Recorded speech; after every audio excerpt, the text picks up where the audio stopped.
hello guys আজি मैं homemade साबुन बनाम यू सब बेस বুলি কয় ফ্লিপকাৰ্টত আপোনালোকে পাব বহুতেই জানে নজনাখিনিক কৈছোঁ আৰু বহুতে বনায়ো আমি হোমমেড সাবুনে ইউজ কৰোঁ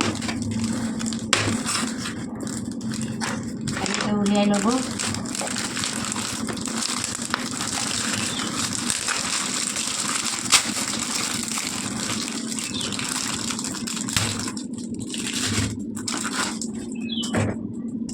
এয়া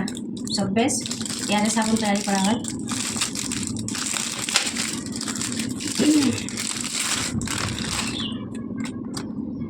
এনেকৈ টুকুৰা টুকুৰকৈ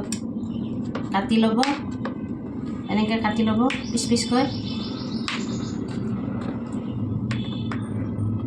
সৰু সৰুকৈ মানে কাটি ল'ব এতিয়া মেল্ট কৰাত সুবিধা হ'ব তাৰপিছত এটা কেৰাহীত পানী গৰম কৰি এটা পাত্ৰ দিব পাত্ৰত এইখিনি মেল্ট কৰি ল'ব তাৰপিছত আপুনি ইয়াত সাবুনখিনিত ঘৰুৱা পদ্ধতিৰে বনাব যিহেতু তাত এইটো এল'ভেৰা পতঞ্জলিৰ তাৰপিছত এইটো ভিটামিন ই কেপচুল হয় আৰু এইটো সুগন্ধিৰ কাৰণে লেভেণ্ডাৰ এইখিনি মিশ্ৰণ কৰি ল'ব মিশ্ৰণ কৰি তাত পেলাই দিলে হ'ল এনেকৈ ঢালি দিব ইয়াত